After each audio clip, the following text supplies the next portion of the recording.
Hi, this is Nancy Damiano, garden girl at 2peasinabucket.com, with this week's episode of Scrap Your Stash. On this week's episode, we're going to be digging into that large stash of raw chipboard alphabets. Now, this layout is based on a sketch that I drew up a few days ago, and it's basically a circular layout based within a 12 by 12 frame. I wanted lots of circles up at the top, and I wanted the title along the bottom here, but also to be part of a large circle. So that was where my idea began. And then I also wanted to incorporate some raw chipboard, and alphabets were perfect because I had some on hand.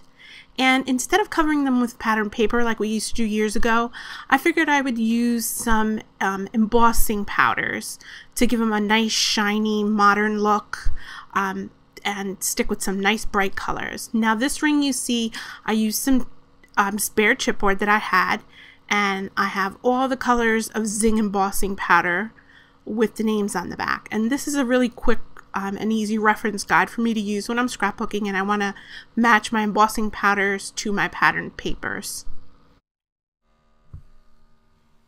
Now these are my photos, and the story behind the photos are, these are basically in Disney World. This is my son meeting Buzz Lightyear. We waited probably an hour in line to meet Buzz, which we never do because I am not patient enough to wait in those long lines. But I did on this particular day because he was so insistent on meeting Buzz. So I started, I picked out this page, this particular pattern paper from the Lucky Charm collection because of the circle that I was looking for. Also the chipboard rocket ship was perfect for Buzz Lightyear. And then I mixed another collection. I like the colors in the My Mind's Eye Boy Crazy, and that's the pattern you're going to see here.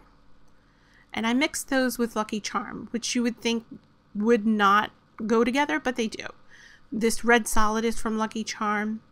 This nice craft is also from Lucky Charm. I was looking to keep it clean and modern and spaceship and star looking, so that's why I picked these in particular, especially that triangle one. And this nice bright yellow I used. And then the ledger paper, this is Dear Lizzie Lucky Charm. I used the B-side, this nice turquoise.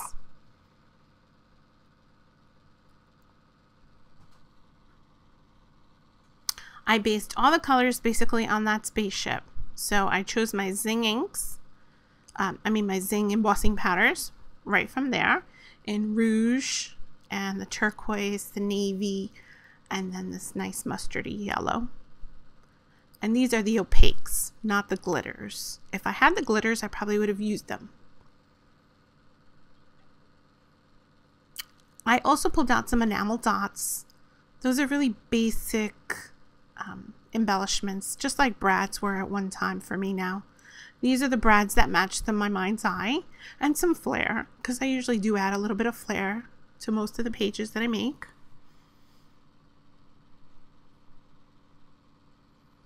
These flag stickers, very basic, very usable. Those are Lucky Charm. And I also chose these sentiment stickers from Lucky Charm, and then the die cut pack from Lucky Charm as well.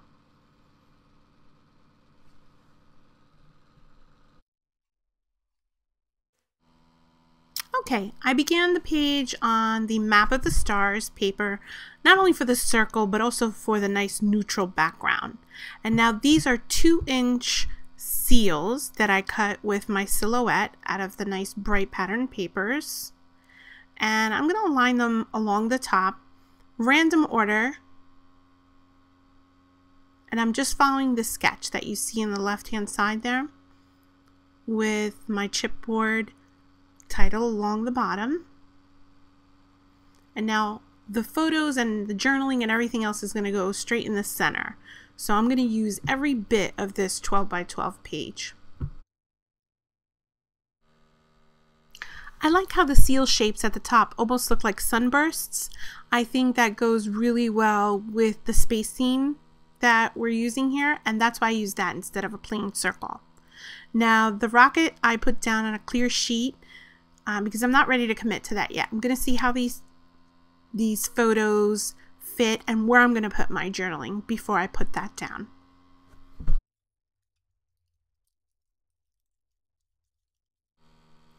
Now I'm going to look through this die cut pack, and I'm looking for somewhere to journal and also for something to ground those photos in the middle.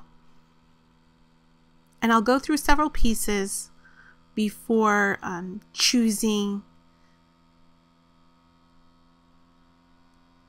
this red "Hello, my name is," because it's so appropriate for a meet the character kind of page. Also the pop of red. It creates a visual triangle with the starburst at the top and the rocket.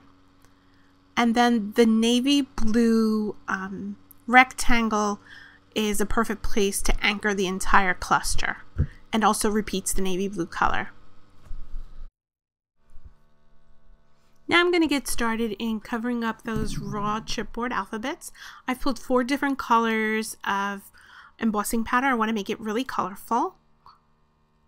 And I'm going to start out with the letter I and a Versamark stamp pad. And that's going to help us adhere that powder. Now I've used a glue dot to get that letter on there, and that's just so I don't burn my fingers when I use the heat gun. And we're going to get a nice thick coat of Versamark ink on that.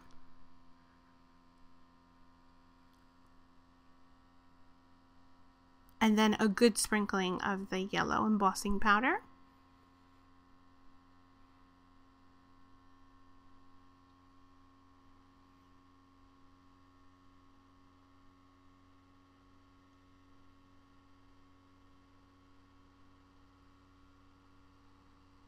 And now we'll set it with the heat gun for less than a minute. It really didn't take very long. I'm not very patient, and I probably have that heat gun a little bit close to the chipboard, but the chipboard is really thick. It doesn't warp, even though I'm heating it up so closely and not really moving the gun around that much.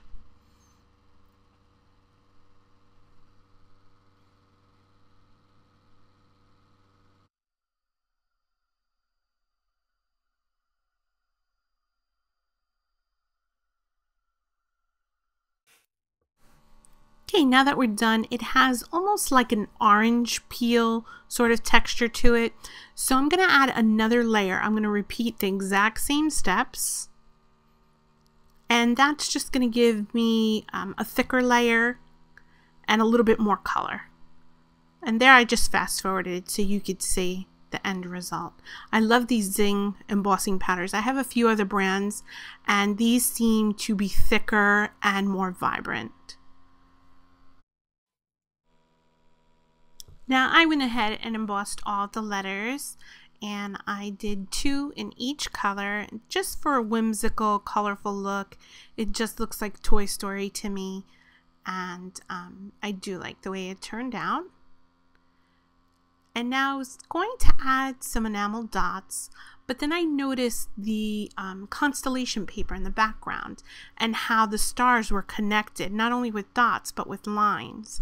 And so I thought about using string to connect my letters in infinity to mimic that same pattern that's going on in the background paper. I'm still going to use the enamel dots. I'm using fast drying glue. I'm working very carefully.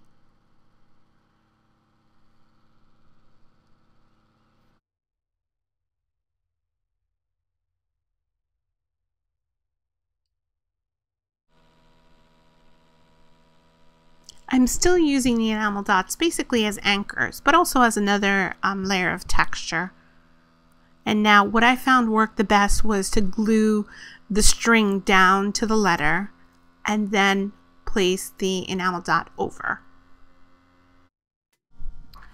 I'm going to fast forward through this part a little bit because it did take me some time to get this done. As long as you work slowly and carefully, it really wasn't that difficult. And it really added, I think, that special finishing touch to the entire page. Now I kept the length of that string to run all the way around the page, and it connects all of the elements in that circle. I'm going to add all of the seals.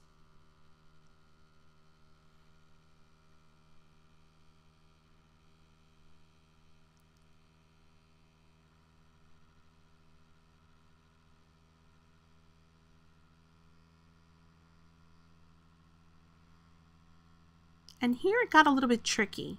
I needed to finish off that circle, but I didn't want to close it up. So I just tucked that last teal seal right underneath that navy blue constellation paper, just to continue those circles. I needed a little breathing room there. I'm not sure what I'm going to do with that area yet, so I wasn't quite ready to put a circle down. I'm looking for some more embellishments, possibly for that spot, and I found this sticker that says The Never Ending Story. Again, the color is perfect and goes with the theme of Toy Story. Adds another little bit of layer. And I'm going to add a flare, which I usually do, and that's just so you can see that small picture of my son. I put it right next to him so it could stand out a bit. And then I add one more circle inside one of the seals with a Travel the World sticker. And I'll finish off the rocket with 2 little bits of enamel dots. And that completes our page. I hope you found this helpful the next time you go digging around in your chipboard alphabet stash. Thanks so much for joining me. I'll see you next time.